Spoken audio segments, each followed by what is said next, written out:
할렐루야. 잘 지내셨습니까? 다들 반갑습니다. 오늘도 하나님의 은혜와 사랑이 우리 모두에게 함께 하시기를 주의 이름으로 간절히 소망합니다. 자, 오늘 주신 귀한 말씀도 사모하는 마음으로 듣기만 하면은 은혜는 주님께서 허락해 주실 줄로 믿습니다. 네. 사실 준비한 오늘 이 본교의 설교 내용은 제가 이미 지난주에 다른 교회에서도 설교한 바가 있는 내용인데 여러분들에게는 새로운 내용이라고 생각합니다. 네. 자, 부활 주님을 만난 자들의 변화된 그러한 모습입니다. 여러분들, 부활하신 주님을 만난 사람은 모두가 변화가 됩니다. 변화되지 않은 사람은 없습니다. 무슨 재주로 변화가 되지 않을 수가 있습니까? 따라서 우리도 부활 주님을 만나면 놀라운 삶의 변화를 경험할 줄로 믿습니다.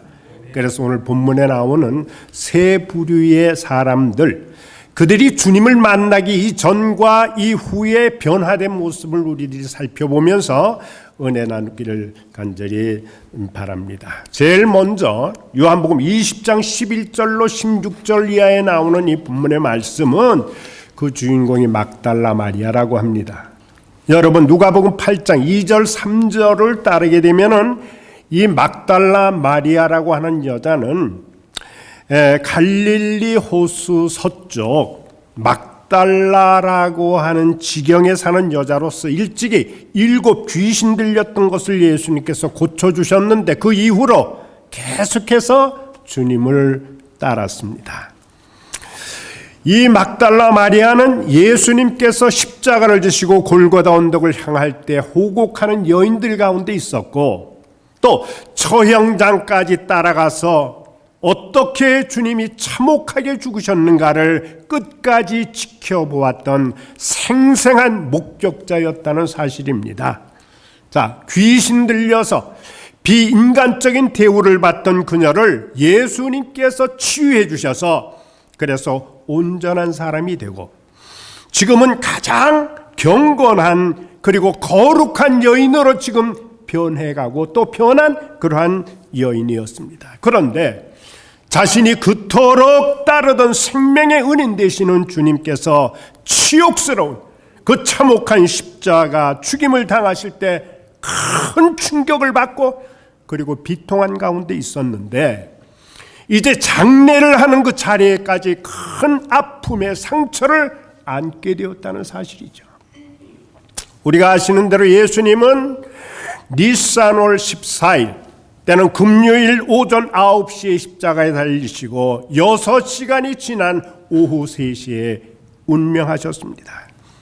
자, 이제 서둘러서 장례를 하지 않으면 예수님의 시신은 십자가 위에 방치가 되어서 독수리 떼들에 또는 까마귀 떼들에 의해서 뜯겨지고 그리고 찢겨져 훼손당해야 될 그러한 끔찍한 상황입니다.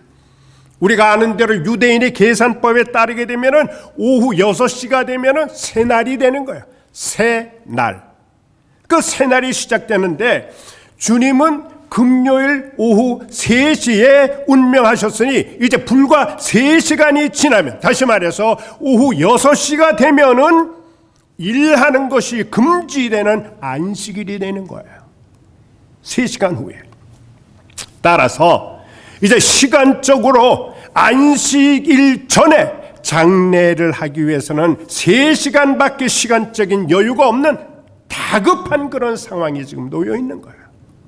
자, 이제 당장에 예수님의 시신을 장례하지 않게 되면은 그 시신은 훼손될 수밖에 없고 어떻게 해서든지 장례를 치루어야 하는 이 긴박한 순간에 큰 소리 쳤던 제자들 간 곳이 없고 가족들도 보이지 않고 겨우 자신의 장지를 제공한 공회원 아리마대 요셉과 그리고 또 다른 익명의 크리스찬 그가 공회원 니고데모 그리고 막달라 마리아와 다른 마리아 등 2-3명의 여인들 외에는 아무도 없었어요. 우리가 한국이나 또는 미국에서 우리가 장례에 참석하거나 또 저는 집례도 해보았지만은 예수님의 장례라고 하는 이것은 형식적이에요. 그야말로 집례자도 없고 의식도 없고 그리고 보호자도 없고 문상객들도 없는 외로운 그리고 쓸쓸하게 그지없는 장례를 지금 주님은 치루어야만 됐다는 사실이죠. 그나마 장례할 시간도 불가불 3시간밖에 여유가 없어서 아무리 부지런히 장례를 한다고 할지라도 대충 할 수밖에 없는 다른 방법이 없다는 거죠. 여러분들 유대인의 장례법에 따르면은 장례를 치르기 위해서 총독으로부터 어떻게 허락을 받아야 돼요. 빌라도 총독에게 허락을 받아야 됩니다. 그리고 총독에게 허락을 받은 다음에 그 시신을 요청해서 받은 그 시신을 어떻게 해야 되겠습니까? 집으로 옮겨야 됩니다. 또 집으로 옮긴 다음에 우리 주님께서 이 시신이 피로 온통 덮여 있는 거예요. 우리가 아는 것처럼 온몸은 채찍에 맞았습니다. 양손과 발에는 못자국 난 상처가 있습니다. 그리고 머리에는 가시관으로 인한 상처가 있습니다.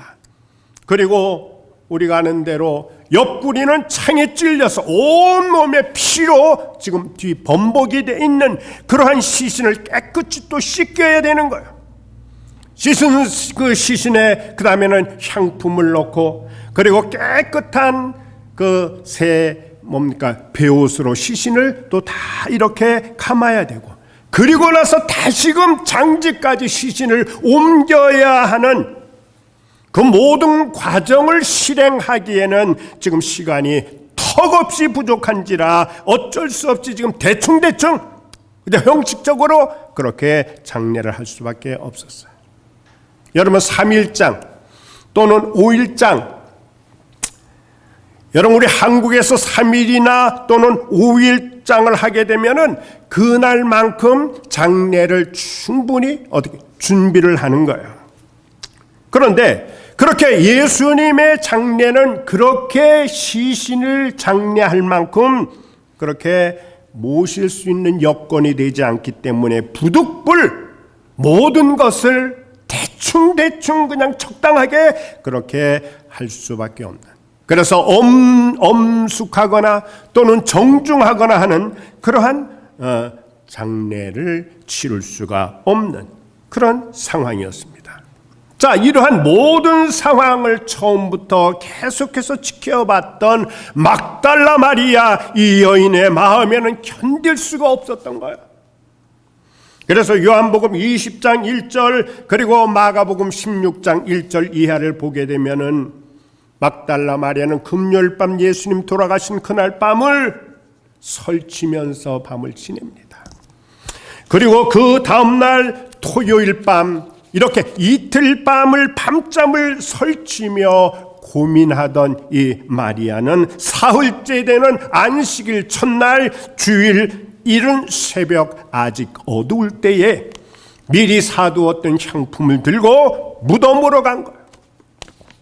여러분들, 여인이 홀로서 어두운 그 시간에 무덤에 간다고 하는 것은 그렇게 쉬운 일이 아님에도 불구하고 자신이 과거에 7 귀신 들려서 사람다운 대접받지 못했던 나를 이제는 사람답게 살 수 있게 고쳐주신 그 고마우신 예수님, 그 마지막 가시는 길을 어떻게 해서라도 좀 더 정성껏 마지막 가시는 그 길을 보내드려야 되겠다고 하는 그 마음을 가지고 무덤을 찾았는데 전혀 뜻밖의 일이 생긴 거예요.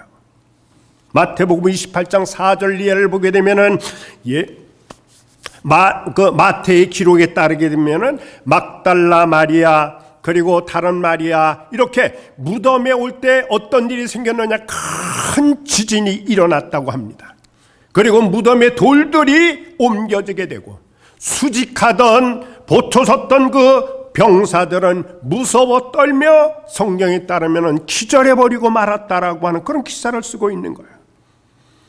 여러분, 인류 역사상 이러한 초유의 사건이 일어난 이 사실을 증언해 주듯이 무덤에 돌들은 옮겨져 열려 있고, 그리고 무덤 안에 있어야 될 예수님의 시신은 지금 온데간데 없이 사라져 버렸습니다. 막달라 마리아는 예수님의 부활을 알지 못하고 있는데, 그리고 슬픔에 눈물을 흘리고 있는 그때에 흰옷 입은 두 천사가 요한복음 20장 14절에 이 막달라 마리아에게 묻기를 어찌하여 우느냐? 이 여인이 대답하기를 사람들이 내 주름을 어디에다 옮겨두었는지 내가 알지를 못합니다. 그리고 뒤로 돌이켜 예수께서 서 계신 것을 보았으나 여전히 눈이 가려워서 예수님을 알아보지 못하고 동산지기 정도로만 알았다라고 기록이 되어 있습니다. 곧이어 예수님은 막달라 마리아를 찾아오셔서 이렇게 합니다. 마리아야. 오늘 성경 우리가 읽으셨잖아요. 마리아야 부르십니다. 이 음성은 늘 자신을 불렀던 그 다정하고 부드러운 주님의 음성이요, 온유하신 주님의 그 음성을 들을 때 그렇게도 지금 애타게 찾고 있던 주님께서 다시 사셔서, 그리고 바로 자신의 앞에서 자신의 이름을 불러주시는 그 예수님의 모습을 본 그 순간 막달라 마리아의 모습은 어떠했을 것 같습니까? 상상이 됩니까? 여러분, 슬픔을 안고 울고 있는 막달라 마리아 얼굴에는 놀라움과 너무나 벅찬 감격으로 그 기쁨을 어떻게 말로 표현할 수가 없을 만큼 말문이 막혀서 다만 히브리 말로 뭐라 그랬다고요? 라보니, 선생님. 선생님. 그 외에 다른 말을 할 수가 없었던 거예요. 분명히 부활의 주님을 만나고 부활의 주님의 음성을 듣게 되었을 때에 막달라 마리아의 두 눈에서 흘러내리는 눈물은 이 순간 말할 수 없는 기쁨과 경이로움으로 변했을 것이 분명한 거예요. 학자들도 그렇게 이야기를 하고 있지 않아요? 여러분, 서울 여의도에서 연세가 든 분들은 옛날에 남북 이산 가족, 그들이 상봉할 때에 그동안 소식이 없어서 죽는 줄만 알았던 부모님 또는 형제 자매들, 그 만났던 상봉의 기쁨과 그리고 또 그 감격의 눈물을 우리는 생생하게 기억하고 있습니다. 아마 나라가 다 눈물바다였다는 거예요. SFO 샌프란시스코 공항, 거기에는 가끔요 이렇게 가면 그동안 헤어졌던 가족들, 몇 년씩 보지 못했던 가족들 또는 친구들, 그들을 만나면은요 서로 이렇게 붙잡고 깡총깡총 뛰고 난리가 나는 거예요. 왜? 너무 기쁘기 때문이라는 거예요. 그렇게 좋아하죠. 자, 우리가 살면서 눈물을 흘려야 할 많은 아픔을, 그리고 우리의 삶의 괴로움을, 고통을 우리가 만날 때에 주님은 조용히 다가오셔서 바로 우리의 이름을 불러주십니다. 이것이 바로 나를 향한 깊으신 주님의 사랑이라고 하는 거죠. 그렇기 때문에 부활하신 주님을 만나는 사람은, 어떠한 사람이든지 부활의 주님을 만난 사람은 슬픔의 눈물이 변해서 감격과 기쁨이 되는 것을 믿습니다. 그렇게 되는 거예요. 창세기 47장 8절 9절 이하를 읽어보게 되면 야곱이 애굽 왕 바로의 질문을 받습니다. 나이가 얼마나 되느냐고. 그랬더니 대답이 내 나그네의 세월이 130년인데 내가 험악한 세월을 보냈나이다. 그렇게 이야기를 대답을 했습니다. 여러분, 사실 우리 인생 그 자체가 험악한 세월을 살아가는 나그네라는 거예요.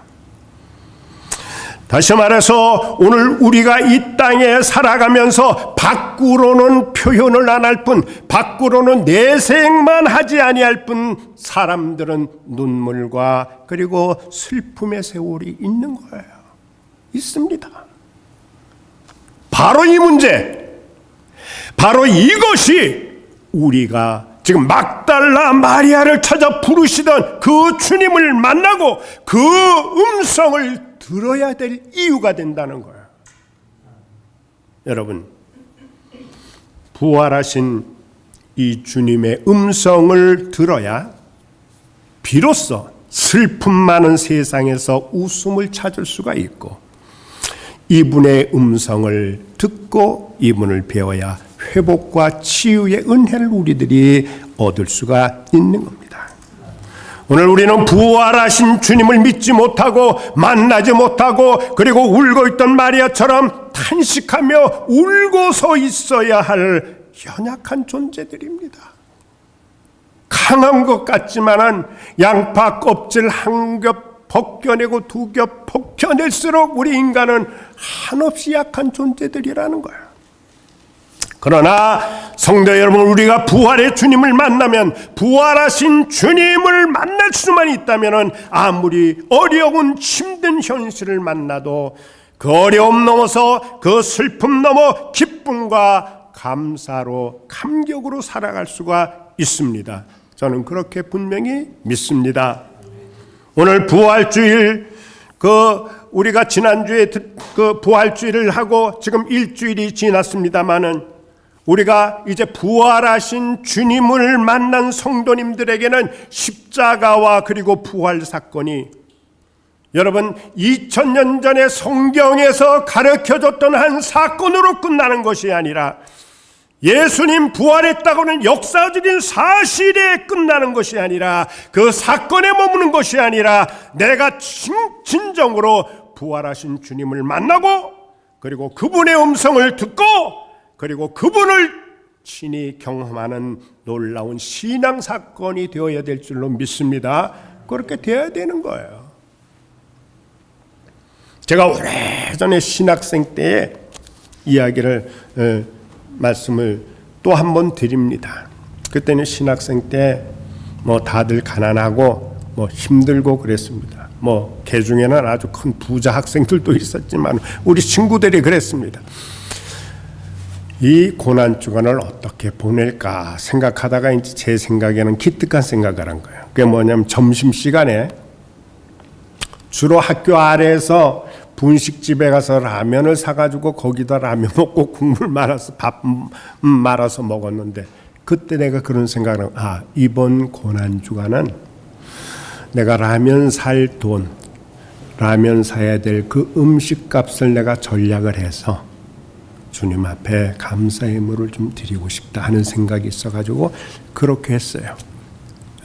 그렇게 해서 그 몇 푼 되질 않아요. 몇 푼 되질 않고 드디어 성금요일이 되었습니다. 그렇게 주님이 은혜를 주시는 거예요.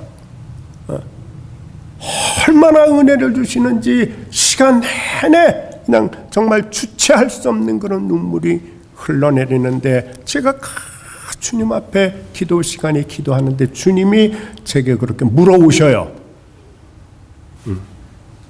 나한테, 얘야, 내가 널 위해서 무엇을 해주기를 원하니? 내가 원하는 것이 무엇이냐?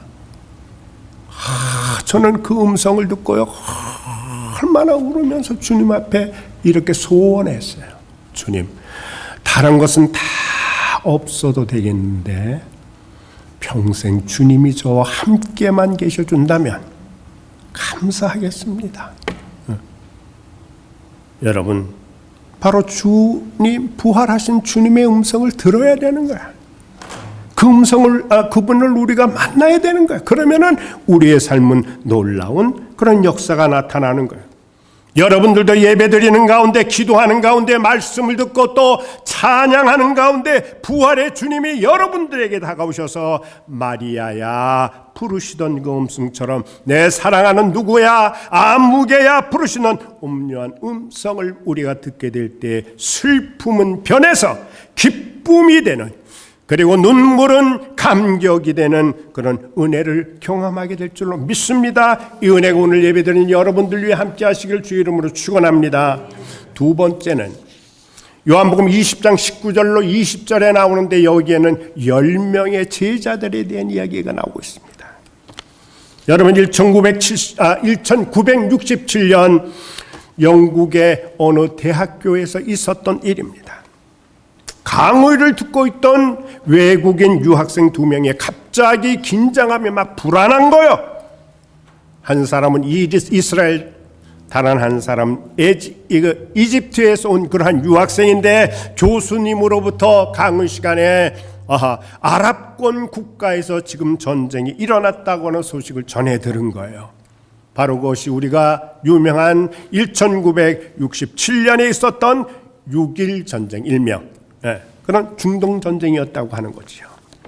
자, 이 이야기를 들었던 두 사람은 곧바로 기숙사에 돌아와서는 재빠르게 자신의 짐을 다 정리한 후에 각각 공항으로, 항공사로 지금 전화를 했습니다. 한 학생은 이스라엘 비행기 편을, 그리고 다른 한 학생은 미국행 비행기 편을 알아보기 위해서 했죠. 이스라엘 학생은 사랑하는 내 조국이 지금 이렇게 위기에 처해 있는데 내가 돌아가 싸우지 않으면 누가 내 조국을 지킬 것인가 결심하고 가장 빠른 비행기 편을 찾아가서 서둘러서 이스라엘로 귀국을 했어요. 반면에 이집트에서 온 그 유학생은 전쟁터에 나가면 내가 죽을는지도 모르는데 우물쭈물하다가 군대에 입다라고는 영장이 나고 내가 소환이 되면은 어떻게 해? 그래서 얼른 이곳을 떠나야 한다라고 생각을 하고 가장 빠른 미국행 비행기 편을 찾아서 미국으로 달아난 거예요.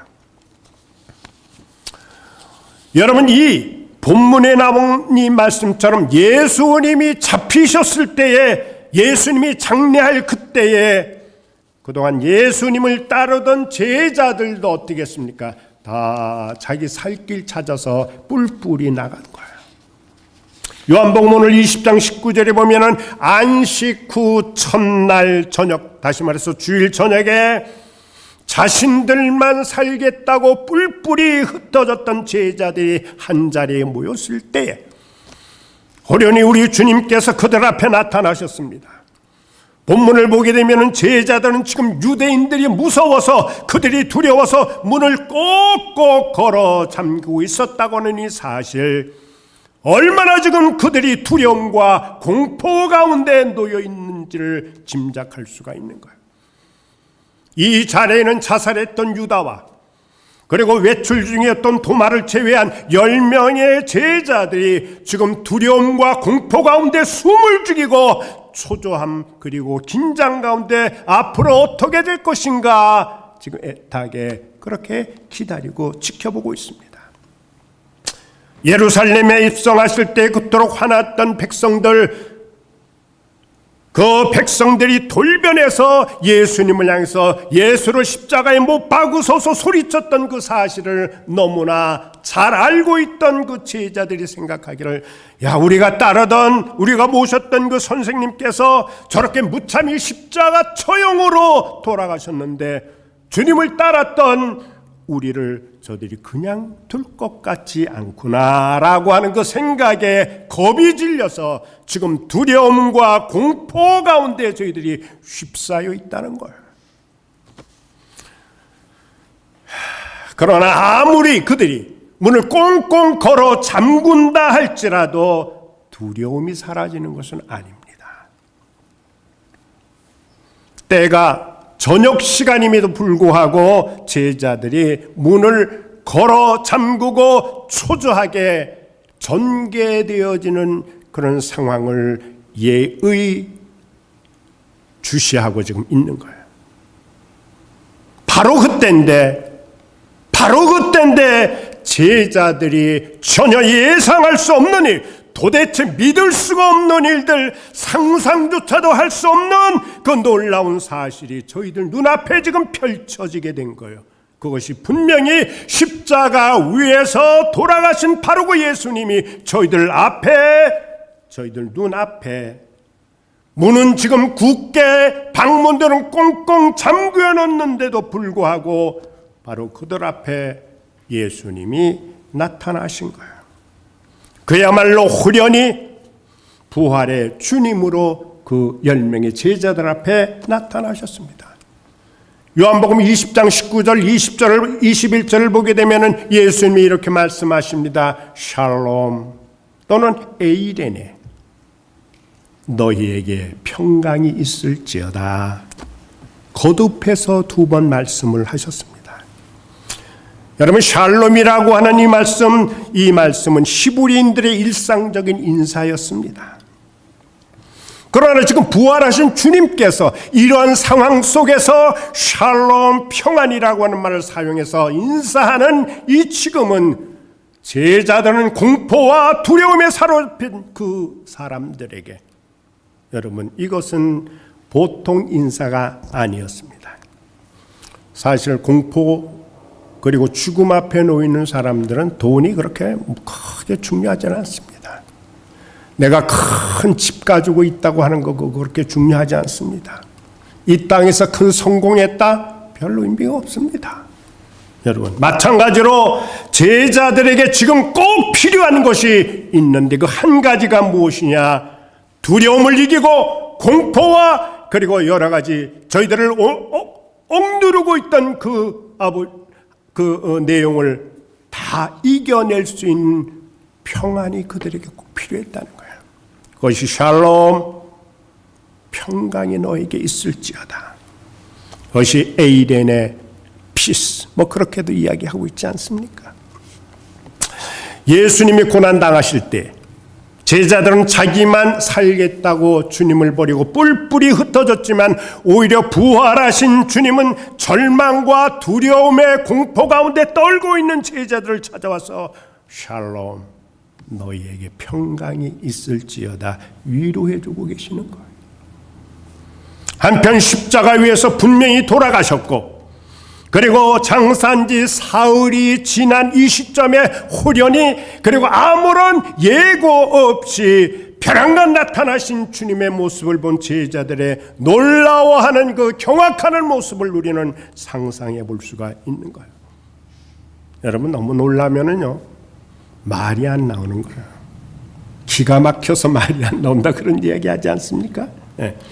예수를 무덤에서 지키던 병사들은 얼마나 무서운지 저들이 어떻게 무서워서 기절했다는 거예요. 여자들은 몹시 두려워서 떨며 무서워서 무덤에서 도망했다는 얘기예요. 그리고 유령으로 생각을 한 거예요.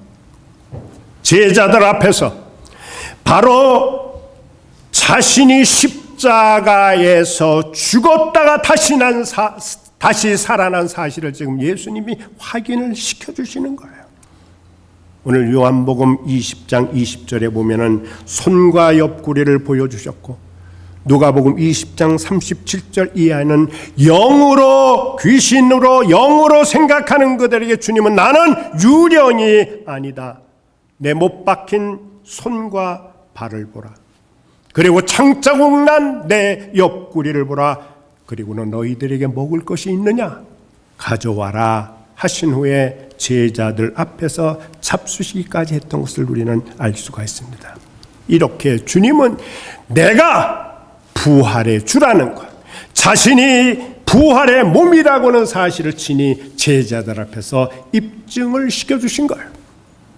여러분, 이런 모습을 지키던 제 제자들은 그토록 저희들을 옥죄이던 올가매던 두려움으로부터, 그리고 공포로부터, 근심 걱정으로부터 해방되고 자유함을 얻고 당당해지기 시작했다는 거예요. 그 누구도, 그리고 무슨 일에도 두려워하지 않을 만한 용기로 가득 채워졌고, 그들의 심령이 충만해졌고, 그들의 마음은 하늘이 내려주시는 샬롬의 평화로 가득 채워지고, 그들은 뛸 듯이 지금 기뻐하는 거예요. 여러분, 사람의 마음 깊은 곳에는 두려움이 있고 그리고 공포가 있다고 하는 거예요. 오늘날도 수많은 사람들이 위기의식을 느끼며 살아갑니다. 두려움과 근심, 걱정으로 전전긍긍하는 거예요. 여러분, 생활 속의 기쁨을 잊어버렸습니다. 언제부터 우리의 삶 속의 웃음도 잃어버렸습니다. 때로는 바이러스로 인해서, 혹은 전쟁으로 인해서 최악의 경제 문제, 사회 문제, 심리적인 문제, 건강의 문제, 미래에 대한 문제, 정서적인 문제, 그리고 생존의 문제가 바로 앞에 놓여 있는데 우리가 피해갈 만한 묘책이 지금 없는 거야. 주님은 이러한 위기의 시대를 이기고 불안과 공포를, 두려움과 근심과 염려, 걱정을 극복하고 하나님의 사람답게 우리들이 담대한 사람으로, 그리고 용기 있는 현실에 당당히 대면할 수 있는 그런 사람 되기를 원하고 계시는 거예요. 어떻게 해야 되겠는가? 성경이 이에 대해서 분명히 제시해주고 있는데, 그것이 바로 세상을 이기고 죄의 권세를 이기고 죽음의 권세까지 짓밟아버리고 이기고 승리하신 그 부활의 주님을 우리가 만나는 일이라는 거예요. 부활의 주님이 나의 인도자가 되고 나의 보호자가 되고 그리고 나의 동행자요, 그리고 나를 지키시는 자로서 날마다 우리와 임마누엘로 함께 해주실 그때에 우리는 결코 세상 속에서 두려움에 짓눌리거나 또는 공포에 사로잡혀 있을 수가 없다고 하는 거지요. 제자들을 찾아오셔서 샬롬, 너에게 평강이 있을지어다 하시며 불안을, 공포를, 두려움을, 염려, 근심을 물리쳐주고 평강을 주시는 주님의 부활의 은총이 오늘 예배에 참여하는 여러분들 위해 함께 하시길 주의 이름으로 축원합니다. 그렇게 꼭 경험되기를 원합니다. 마지막으로 요한복음 20장 26절로 29절에 보면은 디두모라고 하는 도마가 있습니다. 자, 이제 그 앞부분은 우리가 생략을 하고 20장 26절에는 이러한 일이 있고 나서 여들에게 지냈습니다. 다시 제자들이 집 안에 있을 때 부활의 주님이 다시 한번 여기에 또 나타나셨습니다. 주님은 부활을 의심하는 제자 도마를 향해서 이렇게 말씀을 하십니다. 도마야, 내 손가락을 이리 내밀어 내 손을 보고, 그리고 내 손을 내밀어 나의 옆구리에 넣어보라. 그리고 믿음 없는 자 되지 말고 믿는 자 되라고 주님 말씀하십니다. 이 말씀이 있을 때 도마는 유명한 고백을 했습니다. 고백의 내용이 뭡니까? 나의 주님이시여 나의 하나님이시나이다. 요한복음 20장 29절 주님께서 말씀하십니다. 이어서 너는 나를 본 거로 믿느냐? 보지 못하고 믿는 자가 복되도다. 여러분, 부활 주님이 처음으로 이 10명의 제자들 가운데 나타나셨을 때 그때 마침 도마는 그 자리에 없고 외출 중이었다는 거예요. 근데 도마가 돌아왔을 때 제자들이 부활 주님을 경험하지 않았습니까? 여들의 전에. 그래서 25절에 보면은 제자들이 한결같이 하는 이야기가 이르되 우리가 부활의 주님을 만났도다, 부활의 주님을 보았도다, 그렇게 일러주었건만 도마는 한사코 그 말을 믿지를 못한 거예요. 여러분, 이 본문 25절에 이르되라고 하는 이 헬라어는 엘레곤 그 말인데, 이 말은 단순히 그냥 전해준 것이 아니에요. 그냥 이렇게 이렇게 전해준 것이 아니라 계속해서 내가 주님을 봤다고, 우리들이 부활 주님을 만났노라고 그 사실을 누구를 향해서? 도마를 향해서 계속해서 설득하는 것을 엘레곤, 그런 단어를 지금 사용하는 거예요. 그런데 그럼에도 불구하고 도마는 도무지 믿을 수가 없는 거예요. 그래서 그는 구체적으로 정확히 알기를 원했고, 그리고 또 검증하고 검증해서 자신이 아는 바, 그 아는 바, 믿는 바를 확증하기를 원했던 거예요. 여러분, 아는 것과 믿는 것은 다릅니다.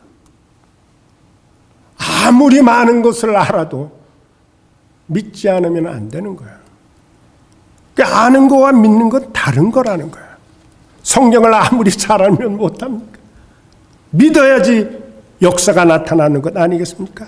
자, 그런데 어찌된 일인지 도마가 부활의 주님을 만나는 순간, 부활의 주님의 음성을 듣는 순간, 그분의 말씀을 듣는 순간 그리고 오직 한 번 보는 그 순간에 부활의 주님을 확신할 수가 있었고, 그분을 온전히 의뢰하고 신뢰할 수가 있었고, 모든 의심은 눈 녹듯이 사라지고 만져볼 필요조차 없을 정도로 무엇이라고 고백합니까? 나의 주님이시여 나의 하나님이시니이다. 이렇게 고백했으니 이유가 뭘 것 같아요? 영의 눈이 열렸기 때문이에요. 영의 눈이 열려야 되는 거예요. 여러분, 이러한 그 예화를 아시는지 모르겠어요. 어떤 소년이 지금 연을 날리고 있습니다. 아주 신나게 연을 날리고 놀고 있었습니다. 그런데 연이 올라가서 높이 올라서 아득히 올라간데 이 구름 속에 가리워져서 연이 보이질 않을 정도로 올라간 거예요. 그런데 이 소년은 신나게 연줄을 풀렀다가 그 다음에 당겼다가 하면서 계속해서 재미있게 노는 거예요. 이것을 지켜봤던 한 신사가 궁금해서 물어봅니다. 얘야, 너 지금 무엇하고 있냐? 예, 지금 연놀이 하고 있습니다. 연을 날리고 지금 놀고 있지요. 그래. 근데 내 눈에는 아무리 보아도 연이 안 보이는데? 그렇죠. 구름 위에 있어서 지금 안 보이고 있죠. 그런데 사실은 지금 저는 연을 날리고 있어요. 제가 이렇게 당겼다가 그리고 풀었다가 할 때마다 연줄이 당겨지는 그 느낌으로 연이 날고 있다는 것을 내가 알고 있죠. 보세요. 그러면서 신나게 재미있게 놀고, 그리고는 그 모습을 본 젊은이는, 이 신사는 크게 깨달았다라고 하는 이야기가 있습니다. 주님은 믿음 없는 자 되지 말고, 피스토스가 되지 말고 믿는 자 되라, 피스토스가 되라, 믿는 자 되라, 그렇게 말씀을 하시고 권면을 주시는데, 이때로부터 시작해서 도마의 신앙이 빛을 발하기 시작을 하는 거예요. 그래서 수십 년이 지난 후에 인도에서 복음을 전하다가 순교의 꽃을 피웠다라고 하는 이야기를 우리는 잘 알고 있습니다. 이렇게 부활의 주님을 만나야 되는 거예요. 그분의 음성을 우리들이 들어야 된다라고 하는 거예요. 오늘 한 가지 중요한 질문을 드리면서 또 말씀을 마치려고 합니다. 왜 여러분들은 오늘같이 이렇게 좋은 이 시간에 골프 치러 안 가고 테니스 하러 안 가고 왜 여기 이렇게 나오셨습니까? 왜 아까운 시간에 이곳에 나와서 예배하고 헌금하고 그리고 교회를 위해서 우리가 봉사를 합니까? 무엇을 자랑하기 위해서입니까? 무엇을 과시하기 위해서입니까? 누구를 만나기 위해서입니까? 누구에게 인정받기 위해서 여기 나오셨습니까? 우리가 믿음 생활하는 이유는 바로 믿는 자에게는 기독교의 위대한 부활의 신앙, 부활의 진리가 있기 때문이에요. 그 진리가 있기 때문에 오늘도 우리는 이 자리에 나와서 주님 앞에 예배하는 자가 되고 있다. 지금 만일에 내 마음 속에, 심령 속에, 내 삶 속에 기쁨을 잃어버리고 감격이 사라지고 감사와 찬송과 소망을 잃어버리고 있다고 한다면 우리는 내 신앙을 한번 돌아보고 부활의 주님을 만나시기 바랍니다. 부활 주님을 만난 사람, 부활 주님을 만난 심령, 부활 주님을 만난 그 영혼은 반드시 변화하고 승리의 인생을 살게 될 것을 확신합니다. 눈물과 슬픔은 기쁨으로 변하고 두려움과 공포는 평강과 환희로 바뀌고 불신과 의심은 확신으로 변하는 이 귀한 은혜가 오늘 예배하는 우리 모두의 있기를 주 이름으로 축원합니다. 기도합니다. 부활이여 생명 되신 주님, 주님의 부활이 우리에게 참 기쁨과 소망과 위로가 되었음을 감사합니다. 죄와 허물로 죽을 수밖에 없는 죽은 것 같은 연약한 삶에 우리 모두가 다시 사신 부활 주님을 경험함으로 희망 속에 남은 생 주와 동행하며 살아갈 수 있도록 은혜 베풀어 주옵소서. 슬픔이, 아픔이, 눈물이 기쁨으로, 두려움과 그리고 근심 걱정이 평강으로, 불신과 의심이 확신으로 변한 이 놀라운 은총 아래에 우리 나그네 인생길 살아가면서 승리하는 생애가 될 수 있도록 축복해 주옵소서. 예수님의 귀하신 이름으로 감사기도 드립니다. 아멘. 우리 다 함께 337